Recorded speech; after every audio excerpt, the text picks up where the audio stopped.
জাহান্নামের দিকে তাকিয়ে থাইকা আল্লাহ নিজে কুদরতি হাত জাহান্নামের মধ্যে প্রবেশ করে দিয়ে উম্মতে মুহাম্মাদীকে আল্লাহ পাক মুক্তি দিয়ে দিবেন।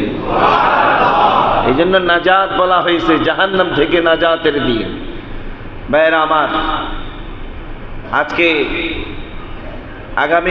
আজকে বিশ্ব রোজা, 20 রোজা, মাগফিরাতের শেষ রোজা, ঠিক কিনা? কালকে নাজাত শুরু হয়ে গেছে, মাগফিরাতের শেষ রোজা আমরা পেয়েছি। আজকে কি বার? যেমন রোজাটা দামি তেমন দিনটাও দামি। তারপরে আজকে আবার বেজর রজনী পেয়ে গেছি। আল্লাহু আকবার। দেখছেন, অফারের উপর অফার, বিগ অফার। কি সিস্টেম করে আল্লাহ আমাদেরকে পুরস্কার দিয়েছেন। রাসূল বলেছেন, তাহাররু লাইলাতাল কদরি ফিল উইতরি মিনাল আশারিল আওয়াখির মিন রমাদান। উম্মত, তুমি রমজান মাসের শেষ দশকের বেজর রাত্রিগুলো তালাশ করো আর ইবাদত করো। কারণ কি জানো, এই বেজর রজনীতে আল্লাহ পাক বিশেষ করে আমাকে এবং আমার উম্মতকে একটা বিগ অফার দান করেছে। সেটা হচ্ছে লাইলাতুল কদর। বলেন কি? লাইলাতুল কদর শুধু 27 রজনী নয়, লাইলাতুল কদর রাসূল বলছেন শেষের দশকে যে কোনো বেজর রজনী, 21, 23, 25, 27, 29। বলেন 21, 23, 25, 27, 29। এই বেজর রজনীতে যে কোনো দিন হয়ে যাবে। কাজে এই বেজর রজনী যাতে তোমার মিস না যায়, ধরে ফেলো। ধরতে পারলে যদি কাজে লাগাইতে পারো, রাসূল সাল্লাল্লাহু আলাইহি ওয়াসাল্লাম বলেছেন, যদি কাজে লাগাইতে পারো, আল্লাহ পাক বলছেন খায়রুম মিনাল ফিশার, 1000 মাস বিরামহীন লাগাতার ইবাদত করলে যেই সওয়াব হবে, আল্লাহ পাক এক রাত্রে, কদরের রাত্রে তুমি ইবাদত করলে সেই সমপরিমাণ সওয়াব আল্লাহ দান করবে। পৃথিবীতে এমন কেউ আছে যে 1000 মাস বিরামহীন ইবাদত করছে? দেখাইতে পারবেন?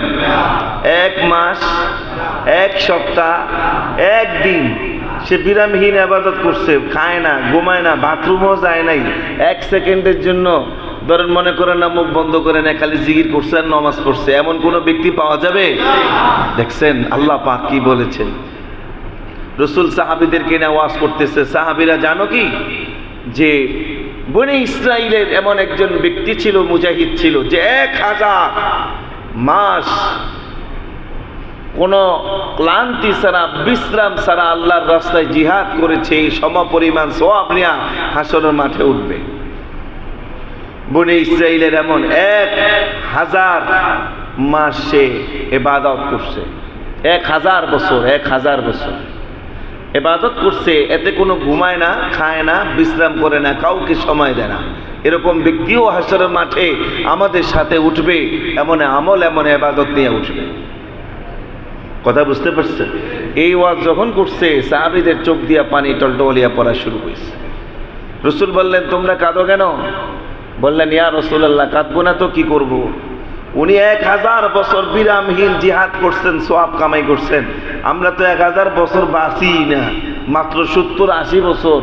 এই হায়াত দিয়া, এই ইবাদত দিয়া আবার ব্যবসা করি, বাণিজ্য করি, স্ত্রীর সময় দিই, বাচ্চারে সময় দিই, কত জায়গায় কিন্তু কিছু করি। এই ইবাদত নিয়ে ওই লোকের সামনে কেমনে উঠবো? আমরা তো গণার বাহিরে আল্লাহ ফালাই দেব। রাসূল সাল্লাল্লাহু আলাইহি ওয়াসাল্লাম চুপ হয়ে গেছেন, ওহির অপেক্ষায় বসে আছেন। আল্লাহ পাক সাথে সাথে বললেন, জিবরাইল তাড়াতাড়ি যাও, আমার নবীকে গিয়ে আমার পক্ষ থেকে পুরস্কার দিয়া দাও। আল্লাহ পাক আয়াতে কারিমা নাজিল করে দিলেন, ইন্না আনজালনাহু ফি লাইলাতিল কদর। নবী, আপনি কেন টেনশন করেন, কেন পেরেশানির মধ্যে আছেন? সাহাবীদেরকে ওয়াজ করছেন, সাহাবীদের মনে কষ্টে আপনারও কষ্ট লাগছে। নবী গো, টেনশনের কারণ নাই, আপনি শ্রেষ্ঠ নবী, আপনি আমার হাবিব, আপনি আমার বন্ধু। কাজে আপনাকে আমি ছোট করতে চাই না। নবী গো, আপনাকে আমি সবচেয়ে বড় পুরস্কার অফার আমি দিয়া দিছি। নবী, আপনার 1000 বছর আপনার উম্মত বাঁচতে হবে না, 1000 বছর বিরামহীন ইবাদত করতে হবে না। আপনার উম্মতকে আমি শুধু একটা রাত্র দিলাম, এই রাত্র যদি আপনার উম্মত ইবাদত করে আমি 1000 মাসের চাইতে বেশি সওয়াব দিয়া দিব। এক রাত্র যদি ইবাদত করে। ইন্না আনজালনাহু ফি লাইলাতিল কদর, সেটা হচ্ছে আল্লাহ বলছেন নবী আপনাকে আমি লাইলাতুল কদর দান করছি। কি কদর বলেন বলেন? লাইলাতুল ওয়া মা আদরাকা মা লাইলাতুল কদর। আল্লাহ বলেন নবী আপনি লাইলাতুল কদর জানেননি, এটা কি, এটার দাম কত, মর্যাদা কত, মূল্য কত আপনি জানেননি? আল্লাহ এই প্রশ্ন কইরা সাথে সাথে বলছেন লাইলাতুল কদরি খায়রুম মিন আলফি শাহর। নবী লাইলাতুল কদর হচ্ছে 1000 মাসের ইবাদতের চাইতো এই রাত্রটার দাম আমার কাছে বেশি।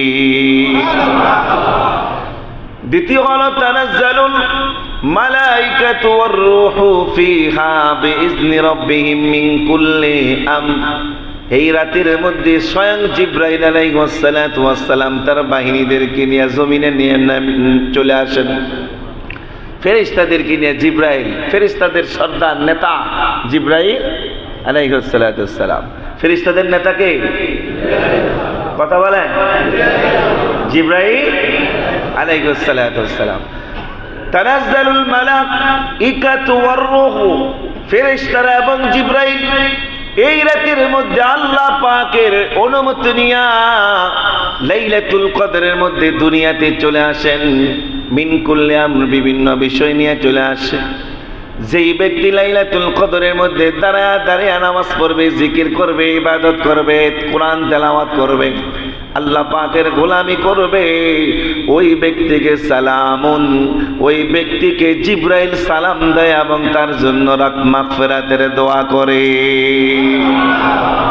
হিয়া হাত্তা মাতলাইল ফাজর, এই আমলটা জিবরাইলের চলতে থাকে একবারে সুবে সাদেক হওয়া পর্যন্ত, ফজর পর্যন্ত জিবরাইল ওই ব্যক্তির জন্য দোয়া করতে থাকে।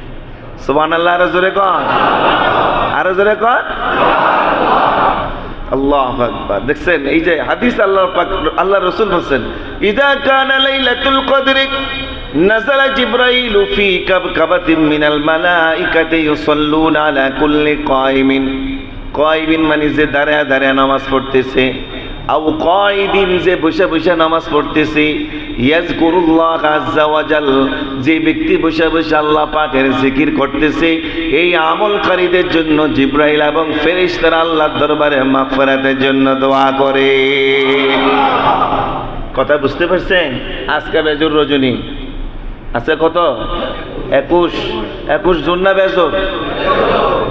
তাহাররু লাইলাতুল কদর, রাসূল বলছে মিন আখির রমাদান, রমজানের শেষ 10 বেজর রাত্রি যাতে মিস না হয়। আজকেও ইবাদত করব, রাজি আছেন? এমনিতে প্রত্যেকটা দিন, মুহূর্ত, সেকেন্ড রমজানের রোজাদারের দামি, কিন্তু মাগার এর মধ্যেও আল্লাহ অফার দিছে। কথা ঠিক কিনা? আল্লাহু আকবার। কিন্তু বাইরে দামি হলে কি হবে? এটা তো কোরআনের হাদিসই রয়ে গেছে। এটা খালি শুনি এই কান দিয়ে, শুনি এই কান দিয়ে বাহির করি, কিন্তু আমার যে বডি ল্যাঙ্গুয়েজ, রমজান মাস যেমনি কাটাইতেছি, দিন রাত যেমনি আমার যাইতেছে, দুনিয়ার ব্যস্ততা, দুনিয়ার ব্যবসা বাণিজ্য সবকিছু নিয়ে চলছে। কথা ঠিক কিনা? আমি যে অফার গ্রহণ করবো এই সময়টা আমার কাছে নাই। আমি আছি ব্যবসা নিয়া, বাণিজ্য নিয়া, ধান্দা নিয়া, ফান্দা নিয়া। ঠিক কিনা? মরার পরে বোঝা যাবে এক একটা মুহূর্ত, এক একটা সেকেন্ডের কত দাম। ঠিক নেই? হাসরের ময়দানে হিসাব কিতাবের পরে মানুষগুলো যখন জান্নাতে চলে যাবে, জান্নাতীরা যখন জান্নাতে চলে যাবে, জান্নাতে যাওয়ার পরে রে বাবা, মানুষগুলো যখন নরনারীরা জান্নাতের মধ্যে ঘুমায় থাকবে, হঠাৎ করে ঘুমের মধ্যে একটা মিউজিকের আওয়াজ চলে আসবে। মিউজিকের আওয়াজ এত মধুর লাগবে, এত সুন্দর লাগবে। দেখবেন মক্কা মদিনায় গেলে বা ঘুমের মধ্যে যখন আমরা ঘুমিয়ে থাকি, যখন ফজরের আজানটা মুয়াজ্জিন সুরলিত কণ্ঠে দেয়, আর যখন এই আওয়াজটা কানে আসে কত মধুর লাগে। কি কথা ঠিক কিনা? কত মধুর লাগে। দুঃখে